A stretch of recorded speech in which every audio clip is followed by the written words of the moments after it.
د پاکستان اقتصادي رابطه کمیټه د کال 2023 لپاره د حج پالیسي منځوري ورکړې ده چې لمخه به ساخکال پاکستان نه په حج 1,15,000 خرچ راځي. د اقتصادي رابطه کمیټه غونډه د ګل پروز د خزاني د وزیر ساغدار په مشرۍ کې شوې ده چې پکې د مذهبي چارو وزیر مولانا عبدالشکور د حج پالیسي لنډیز د غونډې برخوالو ته وړاندې کړې ده. د اعلامیې لمخه ساخکال په پاکستان نه 1,80,000 او 210 کسان د حج فریضه ترسره کوي چې د لپاره اقتصادي رابطه کمیټه د 9 کروڑ ډالرو د ورکولو منځوري ورکړې ده. د حج کوټه کې به نیمایي د سرکار په لاس کې وي او نیمایي به د حج شخصي کپنو ته ورکول کیږي. د نوې حج پالیسي لمخې د شمالي ریجن نه به په حج 11,15,000 او د جنوبي ریجن نه 11,15,000 روپۍ مصرف کیږي.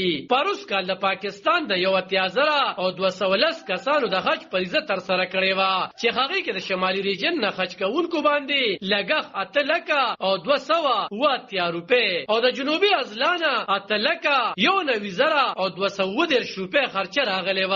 په دغه پیسو کې د 1,00,000 روپۍ رعایت د حکومت لخوا هم ورکړل شوی و. ټاکل شوی د چې ساخکال به د پاکستان نه د حاجیانو لومبه کاروان په 21 مای سعودي عرب ته روانېږي. په نوې حج پالیسۍ کې راغلي هغه کسان چې د حج لګښتونه په ډالرو کې جمع کوي لپچ یا قراندازې نه به ورته استثناء ترلاسه وي. پاکستانی رسنو د حکومت چارواکو لخوا خله ښودلې ده چې کم حاجیان په ډالرو کې د حج لپاره داخله کوي د هغوی شمیره به ممکنه ډول 4,800 څخه اوهتی شي.